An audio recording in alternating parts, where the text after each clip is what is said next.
It's interesting, isn't it? Hi, I'm Russ Kane. This is Men's Radio Station, and you are tuned in to the ABC of CBD. Award-nominated and groundbreaking show. It's really interesting that when I'm out and about, excuse me, that the shows that that random folks talk to me about is, I saw that show on a Thursday evening with that bloke, not meaning me, of course.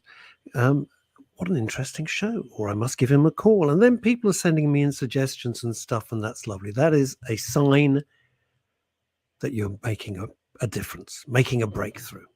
Anyway, without further ado, on this very, very, very weird week, you'll notice, it's just strange. I was in town earlier today, and it was a weird atmosphere. Anyway, you know him, you love him. He is the Maharaja of marijuana. He is the Hunk of Hemp. He is the Count of Cannabinoids. He is, of course, Ollie Mammon. Hey guys, how you doing? We're all okay and better for seeing you, young man. I just want to say one thing. Last week when I continued the show, so I didn't know what protocol was during an event like this, and I just want to apologize to anyone who saw my continuing last week as a sign of disrespect. It definitely wasn't Not that. at all. Or if there was like I actually had no idea what I was supposed to do. Halfway through the show, I found out the information, and it Ollie, really you did have throw nothing. me. I've been in this game a very long time. You've been in it 5 minutes. You have nothing to apologize whatsoever. Unfortunately, I couldn't be here last week. You were in very capable and new hands, but you did admirably. But thank you very much for even saying that. Unprecedented, a word we've heard much too much in the last few years, unprecedented, but losing the monarch is pretty ground shaking and it's affected a lot of people. But it's very interesting, Russ, because we've all mourned, we've all lost someone. We're all of that age where we've lost someone, a father, a mother, a grandparent, a friend, we've all lost someone. And very often someone will say to you, I'm sorry for what you're going through, or I feel you. All right. And that it's very hard to understand the relationship between two people. And very often when someone says that, it gives you comfort, but sometimes it also causes some aggravation, because when you lose someone who means something special to you, no one really understand that sense. And it's quite lovely to actually have shared emotion with a lot of people, because of course the you call it the spectrum of love for the Queen is very vast. The broad the broadness of some people love her, some people are obsessed with her, some people are indifferent, but there is definitely this communal emotion of something big has changed. And it's like, whether or not you hated the Queen, you've lost someone you hated, or you love the Queen, you've lost someone you've loved, you've still lost. And I saw something quite interesting recently. I saw people who I know are not exactly pro-royal, but they're still in a way mourning loss. Hence their anger is increasing at rapid amounts. Why? Because they're still feeling something. And it's quite interesting to see how how one individual has literally touched the lives of not millions, but billions of people around the world, whether it's positively or negatively. And it's the effect of that one individual is definitely profound. And one thing we are doing as a world is thinking. Some thinking good, some thinking bad, but we've almost all been united in our thought of one person. The emotion behind it is something different, but that thought is quite lovely to know that everyone else is thinking with you. Whereas most of the time when we lose someone, most other people are not thinking with you.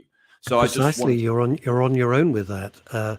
But it has been a moment of national mourning, and even if you are not a monarchist, have the decency as a human being to have some compassion for a 96-year-old woman. You do not speak ill of the dead. It's one thing we're taught from a very young age. You don't speak ill of the dead. And absolutely right, Ollie. But some people have really shown their true colours, and it's been revealing and, quite frankly, revolting. Yeah. Now let's go from something which is revolting to something which is very, very nice. Awesome. Which is you. And also my guest today. So first of all, I want to throw this out there. Now, Jade is literally one of my favorite hippie witches I've ever met in my life. God. Okay, whenever I get moments to chill with her, we always seem to have this incredible, awesome time, and she's very special. I've been meaning to get her on my show for a while, and I'm really excited to have her here today. Before we have the excitement of meeting a hippie witch, you're right. We have to bring on the sponsor, don't we? You've got to pay that rent. We do. Hold on to your hats. Ta-da. I'm sure you've heard before that good quality CBD needs to be really, really expensive. This is the new view of CBD, a product created by users for users, a product at an affordable price, available everywhere, at any time, at the simple click of a button. Just CBD and MCT oil. No additives, no preservatives, and no flavor enhancers. It's a simple subscription-based service. The cleanest possible CBD delivered to your door for the lowest possible price. Your product, your rights for the lowest possible price. And I just want to say, Ollie, that I've been really, the Queen's passing has affected me. It's affected billions of people. It's certainly affected me. And I have been using your drops. It's the most tenuous link, but it's absolutely true. I'm not just saying it. And thank you. My pleasure. I love taking care of you, Ross. You're one of my favorites. And you do a magnificent job of it. So thank you very much. Should I give Jade her little introduction? I think you should do it. I'm going to straight give away. Jade her introduction. So like I said, I met Jade a couple of years ago. She's one of my favorite hippie witches of this industry. Like, she knows she is a gosh damn hippie. That's what she is. I mean, like when people came back from Vietnam and they were talking about the hippies, they were talking about people like Jade. But Jade is super special. She's a proper inventor and she's a proper innovator. Now, she doesn't only have the barriers of the CBD world to navigate. She's also vegan. And everything she does is pure vegan. So she has that barrier, those barriers to navigate as well, which I always thought made inventing even harder, making another rod for your back.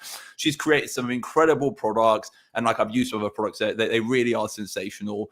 She does everything alone. So I mean, like she is her company. She's done some fantastic things. I know we've spoken to so many people over the last 92 shows about novel food and about other hurdles which stand in the way of people in this industry. And Jade has managed to circumnavigate all of them. And, she's constantly making a success out of her company. She's constantly, doing really cool things. And the main thing is she thrives. She thrives in an industry where a lot of people die.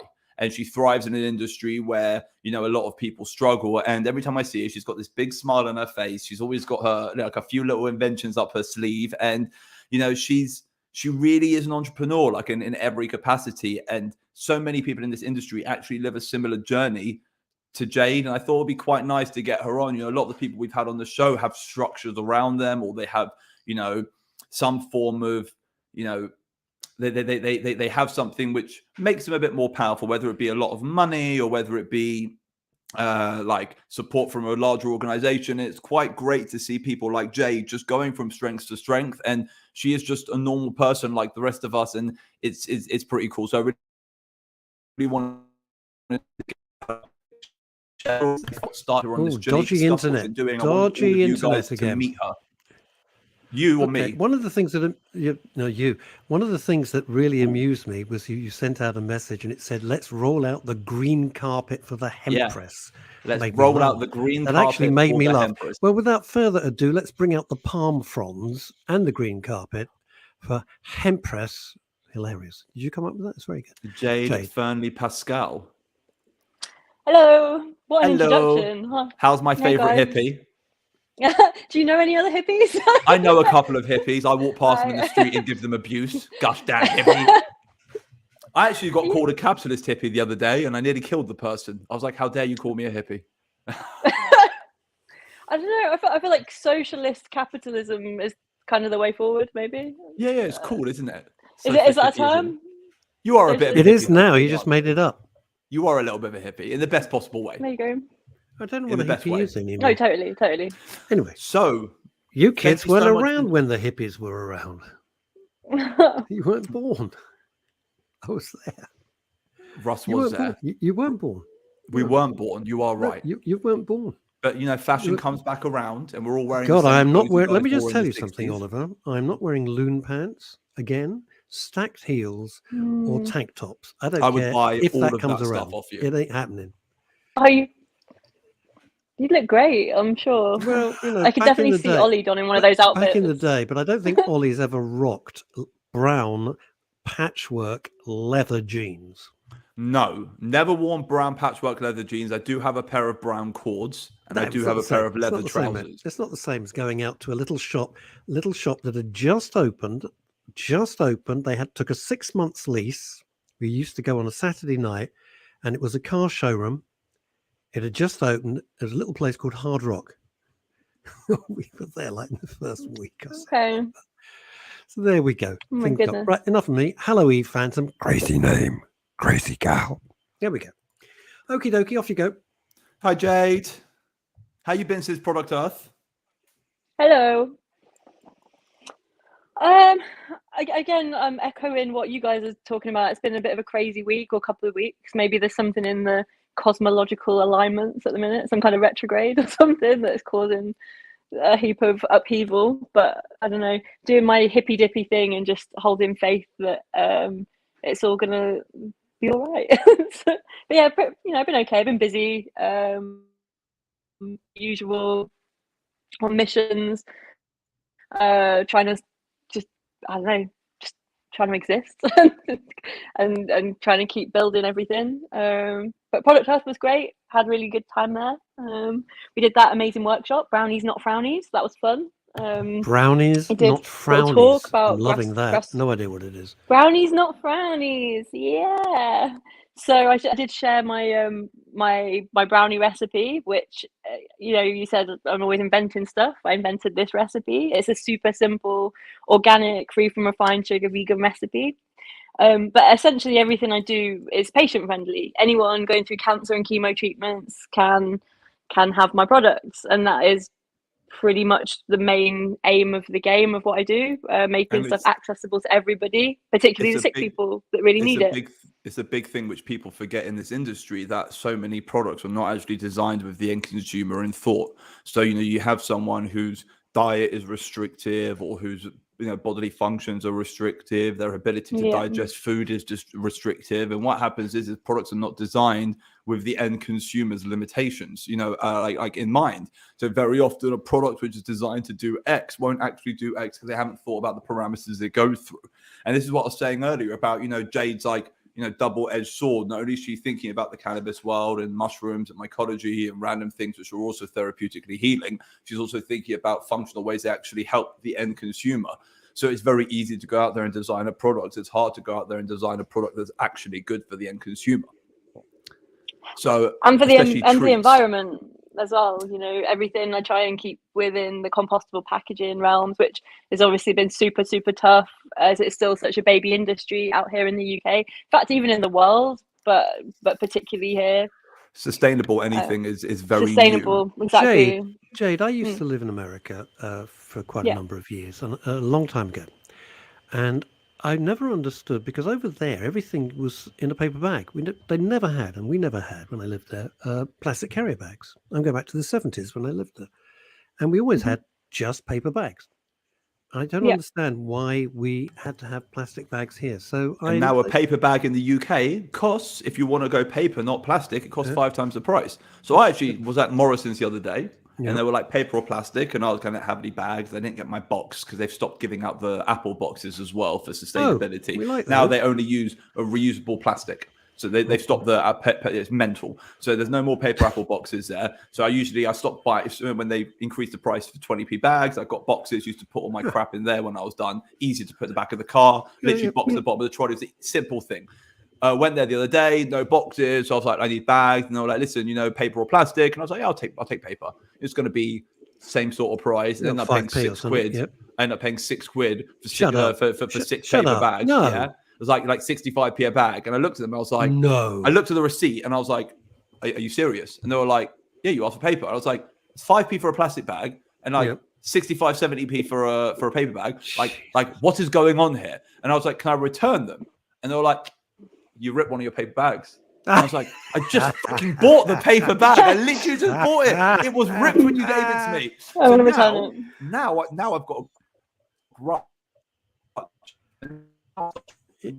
not really sure. Maybe might go to Sainsbury's. Definitely Waitrose. Way too expensive. You know what you got to do?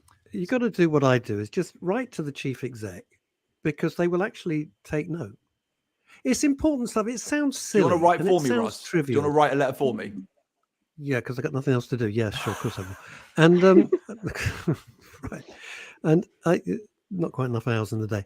But Jade, the point you're making, it's not trivial. We're not actually making light of it because I've never understood it, and I don't know anybody. And you're into packaging, and I'm not, but I used to be in advertising for many years and understand packaging because we had to design it. No one I know has ever said, I want this shrink wrapped or I want this. Put it in the damn bag. It's absolutely, we're fine. We'll take it home. It's fine. I don't need it, 8,000 bits of plastic crap all over it. It's very odd. So well done you. That's what I say. So Thank Jade, you.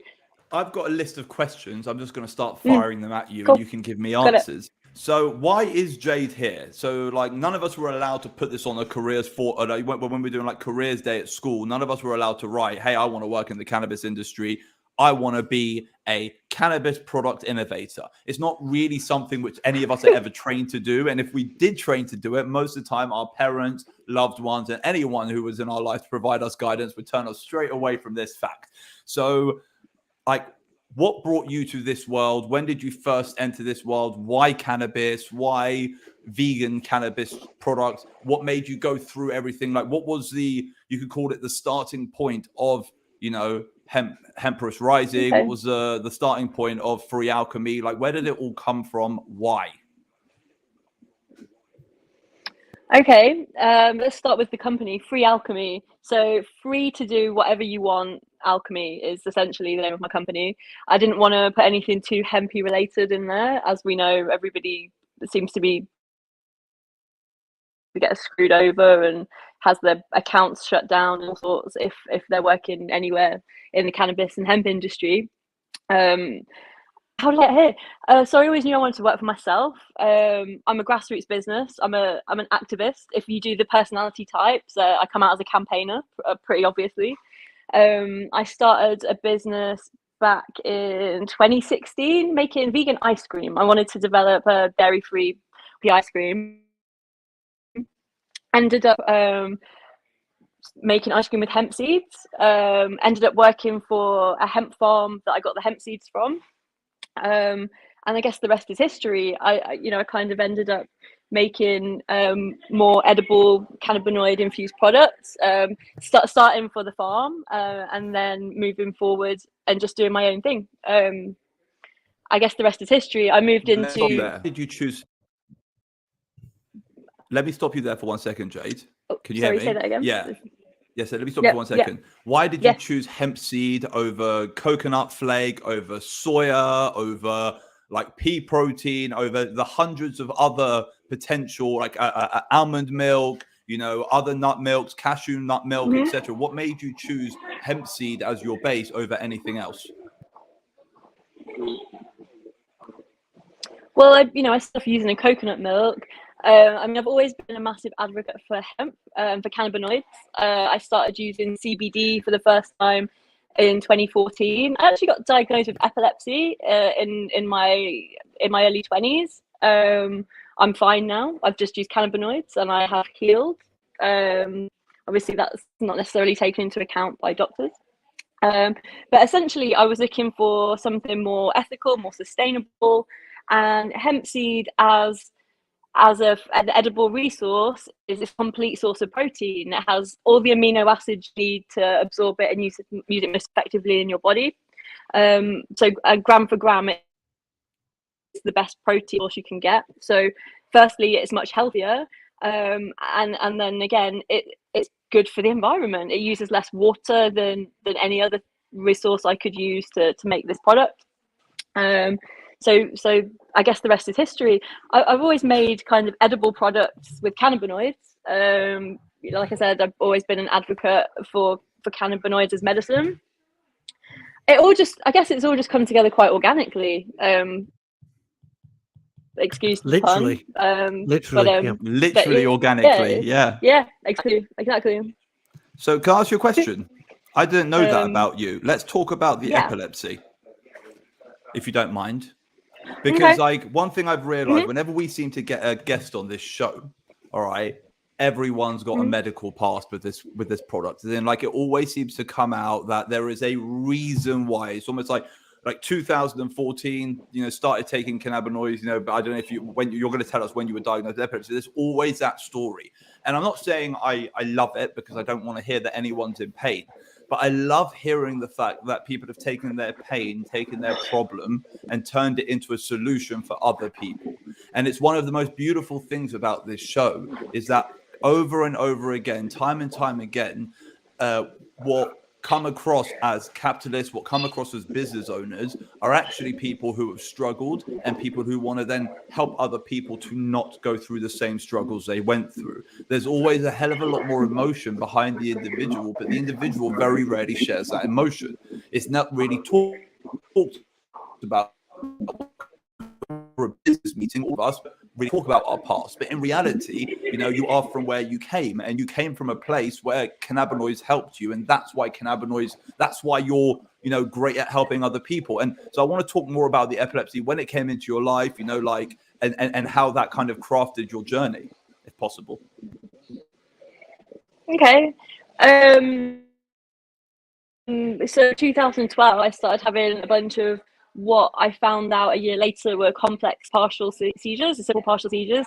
They're not like your classic tonic-clonic fits. So I just thought I was having these weird anxiety attacks. I thought I was going a bit mad, to be honest, and I didn't really tell anyone about it. Jade, what Yeah. did it actually feel like? So other people, if they're having the same problems, might be able to identify them earlier than you were able to. Okay, so I mean, it's almost like a totally extrasensory experience.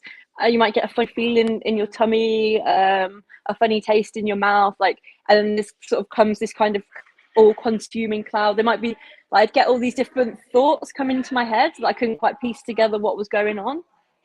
And like I said, I thought it was just some kind of weird anxiety kind of attack.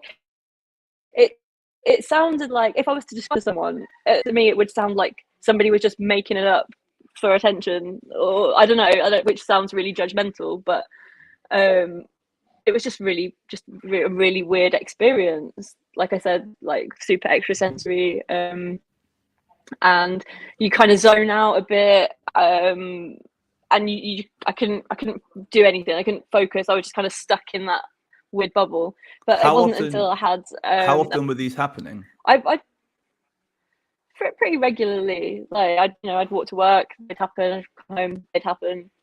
A few times, maybe a couple of times a week.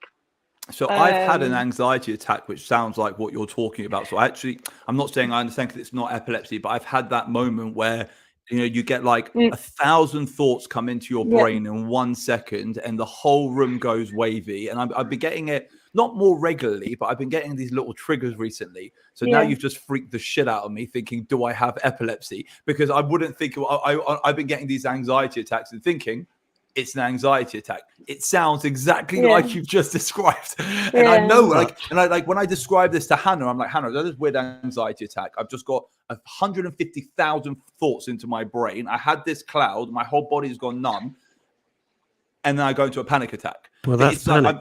That is panic. That is panic, and that is anxiety. And I think also it is. And also, I'm not a doctor, I'm not pretending to be, but also, Ollie, these are exhausting and very strange times. We've come out of 2 years of pandemic, which turned the world upside down. It was a seismic shift in the way we lived instantly. And then we came straight out of that, straight into Ukraine, straight into soaring prices. Now, Her Majesty, the Queen, has died. I don't think people are able to catch their breath. And that's going to be an enormous problem for millions of people. I'm not surprised. More people will experience what you're experiencing. I have no doubt. But go on, carry on your story. Sorry for interrupting. You just freaked me out a little bit. No, not at all. I mean, look into simple partial seizures, and also I think other neurological conditions, or everybody's brain's so different, right? Over the last year, I've started to figure out that I probably have what would have been diagnosed as ADHD. So again, I've got that bastard. He's fun though. He's a superpower. Yeah, he's a superpower, just to let you know, or she, depends 100%. On which one you get. But that is 100% a Yeah, superpower. yeah. I mean, without my ADHD, I would have died a long time ago. I mean, that thing has got me out of so many bad situations. The OCD which comes along with it, so the things which you can focus on, I mean, that really is like a superpower. It's good luck with that. You're gonna have fun. Thanks. Thanks. I think it's good because, I mean, there's also stuff that when you have got a million thoughts in your head, it can be a bit incapacitated, but just like, I don't know, knowing what these terms and labels are, or at least just getting to know your brain and, knowing what are secondary symptoms like, depression and anxiety that can come from, other neurological things, and just, I guess, knowing how to handle them, and also knowing that cannabinoids are really beneficial. That's been a big part, and actually not stigmatizing that, because there is a lot of stigma. And as much as I'm here giving advice and offering consultations to sick people and smashing down the stigma, there's still times where I stigmatize myself, and I try my best to operate without consuming or using anything. But actually, why am I doing that when there's a little cannabinoid that can make everything a million times better? Like, what's the point in torturing yourself, when something can help? And you medicate every day, right? Not every day. I go through phases. I'm quite in tune with what I need. But I try my best to have CBD every day. I should have that. I ram it down everyone else's throat enough, so I should get on that. Yeah. So yeah. And when you use CBD, you use CBD like most days. when you use CBD, you're a broad spectrum user, right? Full spectrum if possible. Yeah. I do. I mean, I make oils that are broad spectrum, just because they're a bit more end user friendly. A lot of people don't like the hempy taste of the whole plant extracts. And it's virtually impossible to get hold of a full spectrum distillate these days. So there's always, I try and use the full spectrum whole plant, but I'll top up the cannabinoids with a broad spectrum. Yeah, I don't use isolate, if that was the question. Yeah, No, I am a firm believer in of the whole the whole spectrum. Yeah, 100%. Of course, you're a hippie. I wouldn't expect anything else. I mean, I get it. Start talking about ice like the be all and end all. I would have been very disappointed in you, Jade.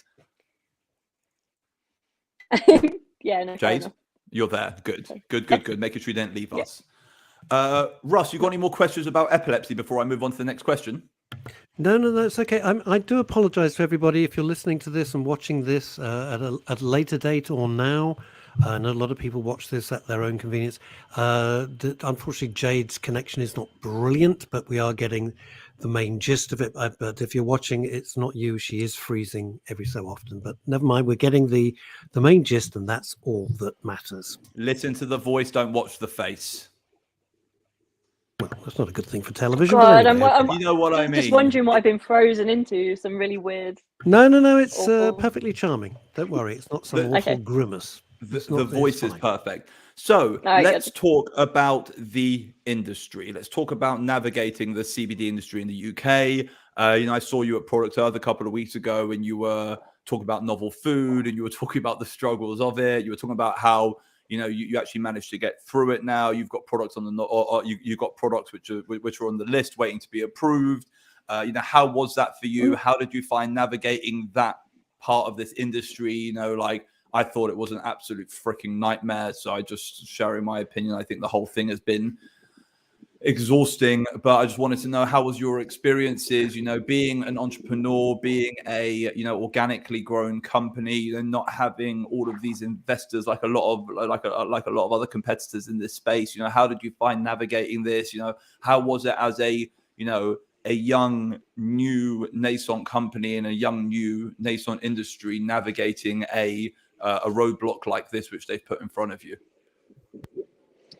I mean, it's been a roller coaster, and yeah, it's been exhausting, and actually emotionally, it's been horrific.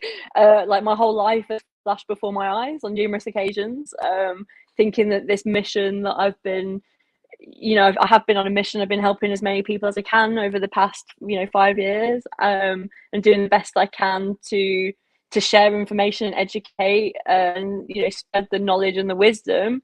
And actually, on a number of occasions, I've thought that it was game over for what I wanted to do.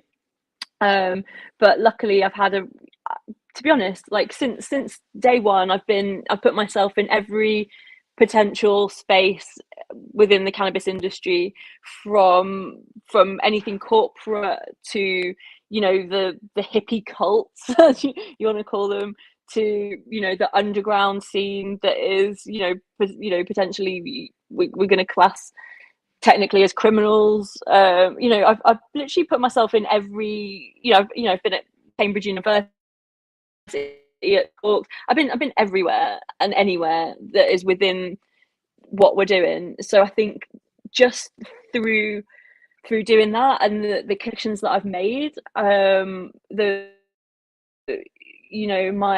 my network is vast, and actually just from being everywhere that I possibly be, and talking to everyone that I can, I somehow have managed to pull through it. There was a lot of smoke and mirrors surrounding the novel foods thing. We thought for a long time that we'd be covered under our wholesaler's license. That wasn't the case. Even moved the bar and shifted and changed stuff even just days before the deadline. So I think as it transpired, I had 1 day to get everything together. So I was there at my laptop from 7 a.m. till 1 a.m. just trying to get everything on there and get all the information. And I didn't get all of the products in, but I do officially have 62 products on the Novel Foods register. I'm so proud of you. Ready to do. Oh my goodness. Like, it's a big deal. And again, it's a massive deal, Jade. You've done so well. 62 products. I mean, like, no, but listen, I'll be honest with you. There are, they talk about the industry like it's huge. There really aren't that many people who actually got through this novel food properly. Bear in mind, there were probably like 3,000, 4,000 brands before novel food. I think there's like 350, 400 who have actually got through. I mean, like, it really is a small number. I mean, like, a large proportion of the marketplace has struggled and suffered. And most people who did got through off the backs of other people. They got through, like I know through us, a lot of people got through the larger manufacturing houses. A lot of people got through, but it's very hard. Can you you so proud of explain that yourself. a bit? Can you explain that a bit better? I'm not sure I'm following. Yeah, Fine. So, for example, like, novel food was a very expensive, very time-consuming, very scientifically focused process, which asked individuals to obtain records and obtain information that they'd previously never had to obtain before.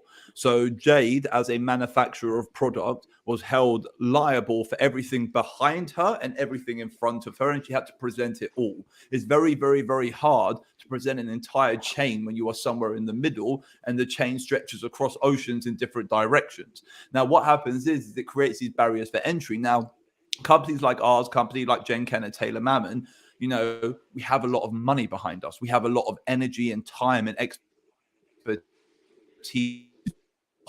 Scientists, we have like the people who understand this type of documentation. We also have the money to pay for all of the applications. It was not cheap. Things take time, things cost money. Some consultants in the industry were charging £50,000 to get one product through, to put things into perspective. So what Jade managed to do is, like, by some people's mathematics, £3 million worth of application fees. When you think of it that way, who had £3 million to invest in that? I think novel food might have cost us like £4 million. I'm not even joking. Like, obscene amounts you mean of your money. company, Ollie? Yeah, our company, for all the brands we work with and everything. And novel foods cost millions. And if you count the time invested as well, a whole nother level. And we went down several routes which were also not successful before we became successful. Why? Because it's not like anyone's ever done this before. There's no idiot's guide to CBD novel food application. It doesn't exist. Do you know what I mean? That whole cheat sheet, that whole, like, follow the steps, paint by numbers that exists for everything else out there in this entire world. Any other process, there is a paint by numbers for it. Doesn't exist in the cannabis world. Well, because you are pioneers. And Yeah, we pioneers are have pioneers, and people like have Jade to should forge be their very own proud of path, don't themselves. they? That's what Jade, they you have should to be do. so proud of yourself. I am so proud of Thank you, you. because I know a Thank lot of you. companies who have crumbled. And when you said, like there were moments where I thought it was all over. There were a lot of people, when they thought it was all over, they made it end. And you thought it was all over, and you pushed right through. And these are the. I'm going to talk about you for a second. These are the people who make the industry. The industry is made up of people like Jade, who don't take no for an answer and will smash through any roadblock which morons put in their way. And I really do salute you, because it's not easy. It's not easy. And the fact that you've even managed to get through it with that smile on your face, I mean, it's remarkable. Like you're an incredible person, and I'm very excited to see what else you do in this industry, because if you could get through that, you're going to get through everything, sweetheart. Like literally, you're going to get through everything. I hope so. Appreciate that. Thank you. It's really kind of you. No to problem. say. It's not easy. It's never easy. But I guess nothing worth doing is, maybe. Yeah. The interesting thing is, cliche. with anybody who's in the vanguard of something new, and both of you are, in slightly different ways, but both of you are, it isn't easy, because, as Ollie has so rightly said, there isn't a precedent. There isn't a template. You can't download a how-to. There's no instructional video, nothing. You got to make it up kind of as you go along, and some of it will be successful, some of it will fail. And that's what happens when you are, as I said, pioneers. As far as I see folks like you as those settlers in the Old West who set out from the east of America and headed west, not knowing where the hell they were going, just west. I'm going to go find me some gold. In the wagon train, and hoping for the best, and it was anything but I'll easy. be fixing to find myself some gold. I'm going to go find myself some nice precious metal. Well, yeah, it was all of that. So, I mean, they'd gone to places that other people had not even been to, and that's not entirely dissimilar in spirit to what pioneers like you are trying to do. See, everyone's complimenting Jade. You can't see her, everyone, but she's smiling. She's smiling a lot. Oh, hey, you can't see me. I'm here. I'm here. No, we can see you. We can see you. We can see you. Okay. Okay.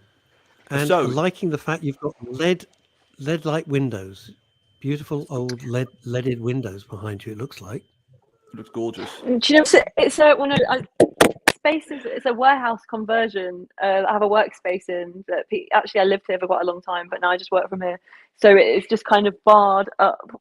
It's a chili prison back there. That's all mostly chili plants, with the bars behind. We've got a little chili jail going on right now. That's pretty cool. Chili.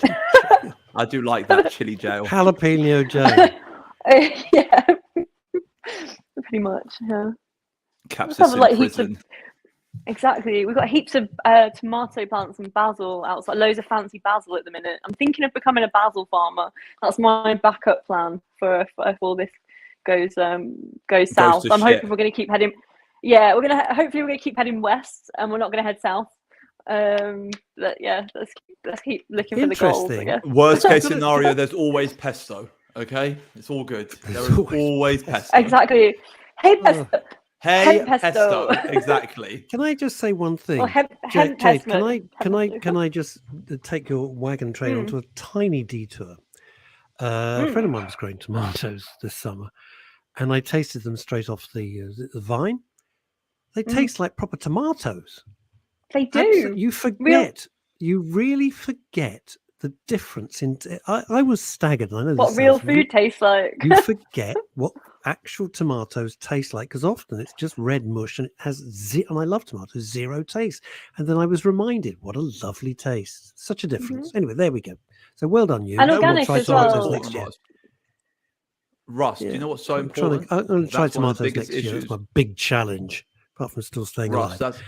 Russ, that's one of the biggest issues with the cannabis industry at the moment, is that the cannabis, which people are getting medicinally, is like the tomatoes we get in Sainsbury's. All right, just bear that in mind. And that's one of the biggest problems in the world at the moment. That's a really good analogy. Yeah. Love that. It's really bad. So some people will actually have no idea how good real weed can taste. And I'm just throwing that out there. I think it's only because you brought that up. There's a massive issue at the moment with all this irradiated flour and people not really thinking, or people only thinking about the money, not thinking about the end consumer. I would rather buy half the amount of tomatoes on a weekly basis and those tomatoes taste good than buy as many tomatoes as I want and those tomatoes taste like water. Well, it tastes like it's fascinating, isn't it? But we've been, I'm not vegan, although one of my kids are, and his partner. But it's fascinating. That's how we've Russ's been way of being cool, by the way. I'm not vegan, but my son is. Okay. No, I'm just That's saying. his way of being cool. It's like I don't not my smoke way. weed, but I associate with people who do. It's my way of being cool, right? I like that. Ollie, It's cute. Ollie, It's sweet. Ollie, I don't need to be cool. You are cool though, Russ. I've actually socialized with you. You're actually cool. Just throwing it out there. I'm straight from the freezer. It's what I was going to say to Jade. I'm ignoring Oliver Mammon. Is that we've become conditioned to this, haven't we? We've become conditioned because that's all we know, and then we taste the real thing and we go, "Blimey, what a difference!" So Ollie's point is really well made. Really well made. Interesting. Big issue. Even the difference between like organic food and non-organic food, and actually only like try and grow your own tomatoes, try and grow your own food, and see how long it takes, and how little return there is on it, just to really realize how messed up it is, that the amount of food that is there in the supermarkets that's just there readily available all the time. Like it's not one of the problems we have, right. Jade, one of the problems we have It's totally is unnatural. Instant gratification for everything, which is a big theme on Men's Radio Station because it causes havoc. We are so used to instant gratification, getting the dopamine hit, getting the like on Facebook or whatever nonsense you're looking at. And as part of that instant gratification, and got to have everything, and I've got to have it all, and I've got to have it now, is that no one adheres to seasonal food. It's like, well, I want it. Well, it's out of season, but I've got to have it. No, wait until it's actually in season. But of course, everything is forced. Literally forced. So there's hardly any seasonal food, which used to be something to look forward to. So I'm with you on this. I must say, I really am. Yeah. So I mean, I love foraging. I'm all on that. I could talk about foraging if you want. I go foraging in Costco. That's about it. So what I was going to say is, I've got another question. I've got like 15 minutes left, so I just want to get out a few more questions. Fine. So. Your ethos, the reasons that drive you, like the industry. Do you think without that, so without this, history of epilepsy, history of helping people, history of like making products that work, thinking about the end consumer, do you reckon without that, potentially the hurdles of novel food might have made you turn away? So if you weren't as emotionally and emotionally and sentimentally connected to this industry as you were, do you reckon you would have had the door slammed in your face or slammed the door on yourself? I think I would have found something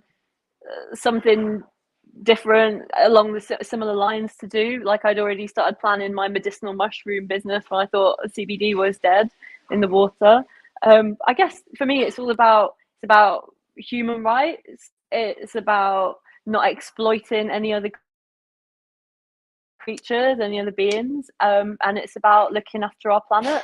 I always wanted to work for myself. I can't work for anyone else. And actually, I believe that all business should be activism. You should be doing your bit to make a better world.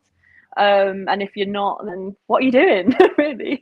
So I would have found a way, and I would have kept on, and it would have been trying to help the world and the people.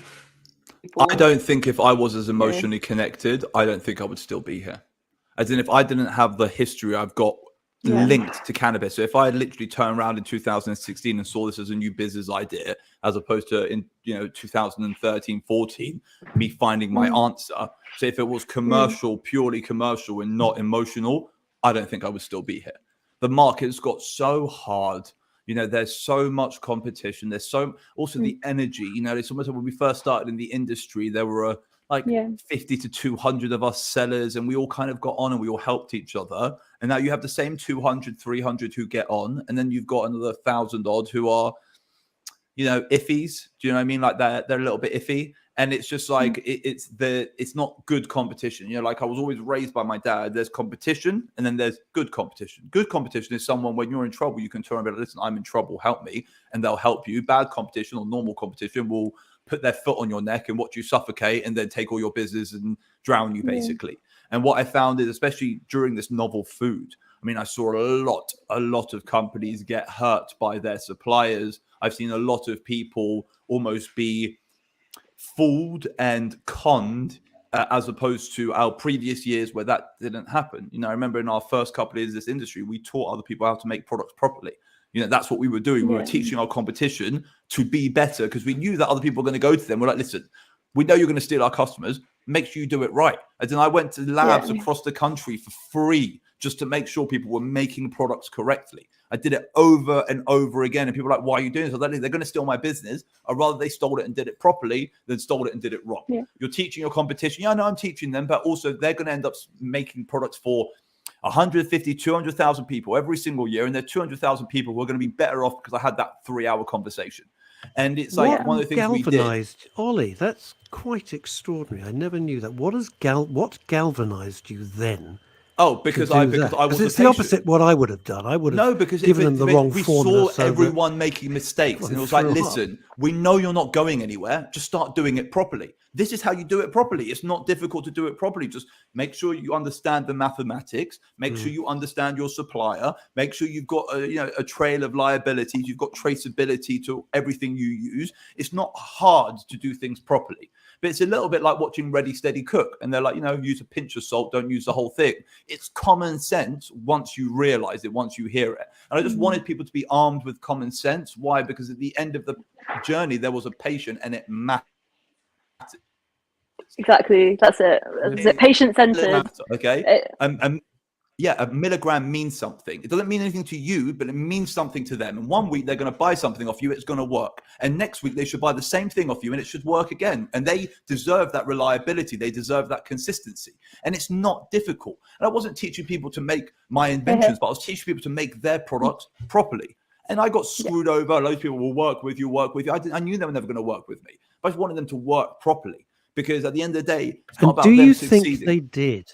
Do you think once you left? Yes, I do. Why? Because mathematical accuracy is. Or thought, what a great guy. No, they probably thought, what an idiot. They probably thought they screwed me over. But in reality, I won, because my aim was to make sure they made their products properly. And hundreds of thousands of patients have got proper products. Why? Because of a little bollocking and people thinking that they've robbed my information. So let them feel like they won. In reality, they haven't won. I haven't won. The patients won. And mathematical accuracy is monster now. Everyone preaches it. Our products are accurate. Our products are 100% accurate. When there's 1,000 milligrams in a bottle, there's 1,000 milligrams in a bottle. It's a narrative which that should be a given, shouldn't it? No, but it should have been. But originally it wasn't. And the THC market, they're there now. They talk about 100 milligrams, but they don't actually. Their 100 milligrams doesn't mean anything. People will use a gram of extract. They will assume that 0.1 is 100 milligrams. It's not. A 0.1 will be like 63 milligrams, 62 milligrams, 58 milligrams, 47 milligrams. And it's important to understand the limitations of your extract. So therefore, when you make a product which is mathematically accurate, it actually is that. Your extracts are not going to be the same every week, which means your math has to change every week. You need to get a bit of transparency onto what products you're actually using in order to develop something for the end consumer that's actually correct. And that was a narrative which we've been preaching. And I say after Product Earth, that annoyed me. It's the only thing about Product Earth that there's no math. It's almost like math has been forgotten. And, it's very important. You can never go wrong with good math. Math is the center of everything. Math is the basis of science. Math is how we put someone on the moon. Why? How could you tell it was forgotten? Can I just repeat that, Russ? How could you tell that maths had been forgotten when you visited? Because you ask a question and then they're like 100 milligrams, and then you're like 100 milligrams of what? Okay. And then they're like, what do you mean what? And I'll be like, and that's the problem. What do you mean what? 100 milligrams is a number. It equates to something. It's either it's a specific cannabinoid. Sorry? Go on, Jade, speak. It's insane that I just think it's absolutely insane that there are still businesses out there, CBD businesses, that don't know the math of what they're selling. But THC companies as well. Insane. It's cannabis companies. Oh well, just all of the anybody selling a cannabinoid product. I was just talking in terms of CBD just here in the UK, but I guess you're talking across the spectrum. It's just absolutely bad drills. It's I insane. bought a couple of edibles. Like, how are you? This is your business. How are you? I bought a couple of edibles at Product Earth. One of them got sold to me as a 100 milligram edible, but the guy said to me, I actually put 200 milligrams in there. And I said, why? He goes, because then people get a real hit and they really enjoy it. I was like, amazing. But you know that you should just set it as a 200 milligram, because some poor bastard's going to buy this. They're going to eat 200 milligrams. They know that they can handle 100 milligrams. And yeah, you're being nice, you know, almost giving them a double, you know, as opposed to a single. But tell them you're giving them a double. It's not like you're not nice at all. I have to take a lot of medication for various things. And if it says 20 milligrams, 10 milligrams, it's got to be 10. I've got to know what the hell I'm taking. So if we transpose what you two are doing and put it into pharmaceuticals, it would be a nightmare. Which is exactly what we're doing, really. We're here trying to, bring a nicer product with less harmful effects that a lot of the pharmaceuticals have, and it needs to be solid. And like you're saying, Ollie, about training people and making sure they're doing it right, it's so important. And just one point I need to make is, actually, most of us businesses that have started out here in the cannabis industry in the UK, we're not competition with each other. We're not. There's like some multi-billion-dollar company that's just going to sweep in and absorb the whole market. We need to stay strong and work together. We need to make our own little groups or alliances and unions or whatever, and we need to support each other. And circular economy is hugely important. We need to share resources. Like we're all living here on the same planet. We need to look after it. We need to look after each other. Like, it's as simple as that. None of us are multi-billion-dollar companies. But we're here and we're in the space and we care. So we need to share, and we need to not fight amongst ourselves. It's just really important. Everything that you said is so valid. And but Jade, there is a nice little core. There is a nice little core. Do you know what I mean? Like, I know full well Jamie and me Jamie Wood will speak very openly. Woodies will always share tech with each other. We'll always share ideas. He's always trying to keep me on my toes. I'm always trying to keep him on his. I know the same thing with you, Jade. Every conversation I've ever had with you is transparent. I mean, everything like I remember so many little things which you'll just drop, which you think is just secondary. It's like, it's nothing, but actually it helps. Do you know what I mean? And like little things like, like I remember having a conversation with you last year about like a mild mycology, speaking about mushrooms. And you said a couple of very valid points, which I've actually taken into my research over the last year. Why? Because you're only trying to make me better. Another one is Shiona from Graces. She's fucking awesome individual, great brain, loves to share information. The Orange County boys, I get on so well with them, and I'll share anything with them, and vice versa. I mean, they help me all the time when it comes to random little things, especially like you call it like networking things. I'll always help them with information. There is a small group of us, what's it called?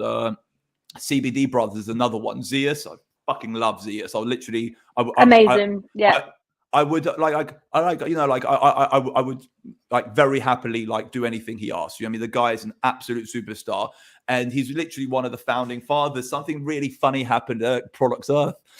Someone came up to his stall and they were asking, so how long you been in the industry for? All right. And I literally looked at them and I was like, bro, do you have any idea whose stall you've just walked up to? Go back away, rethink about your question, and come back here and say, well done. Any idea you're standing in front of right now. It's almost like with a lot of these newbies who come on the scene who have no idea what Zeus has been doing since 2013.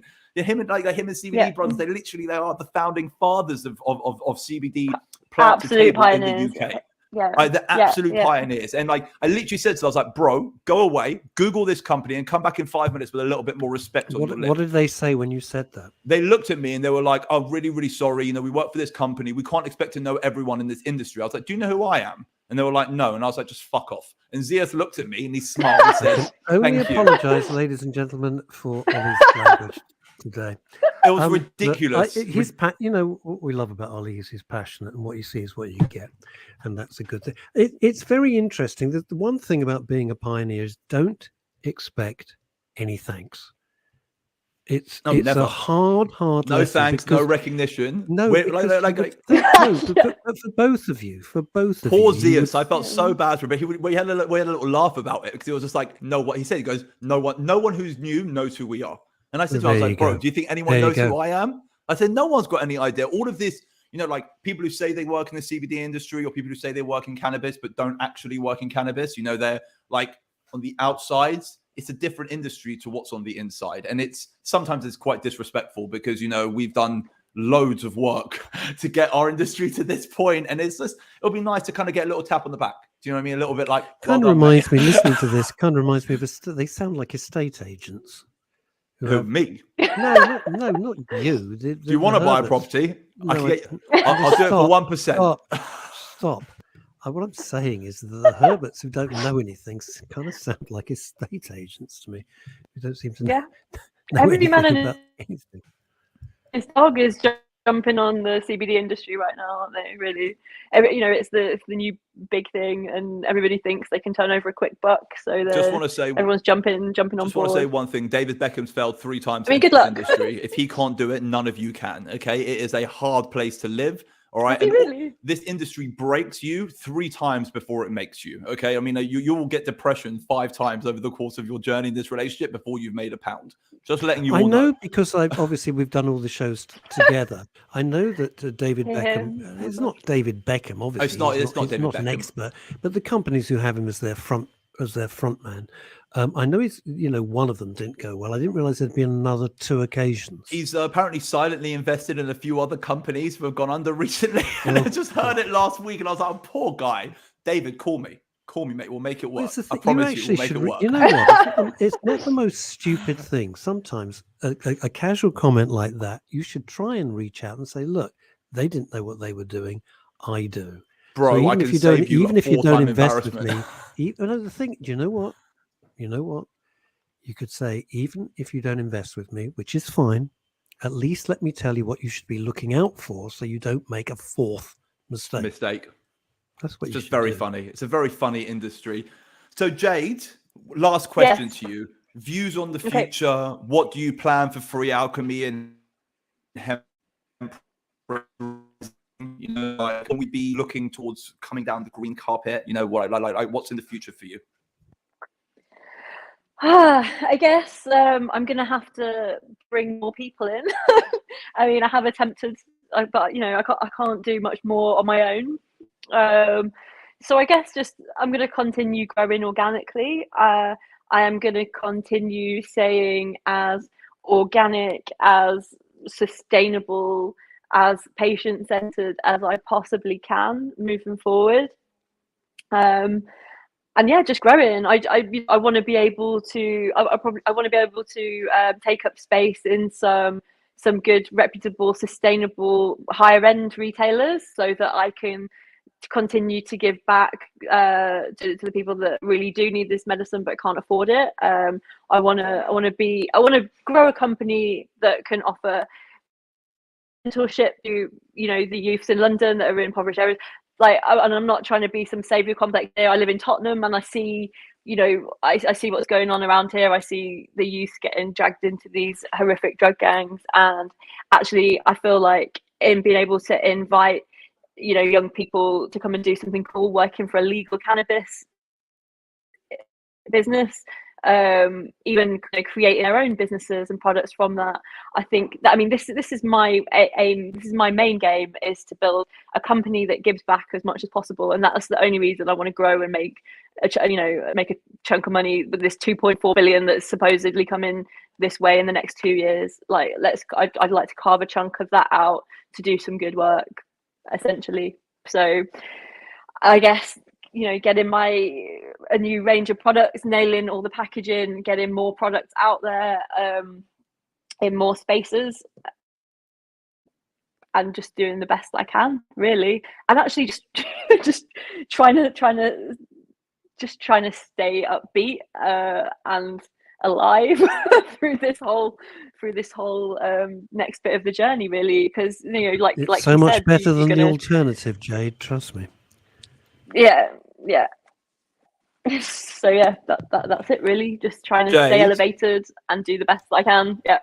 Jade, if you do half as good as you've done in the last few years, I want to say you're like you're past the hard bit.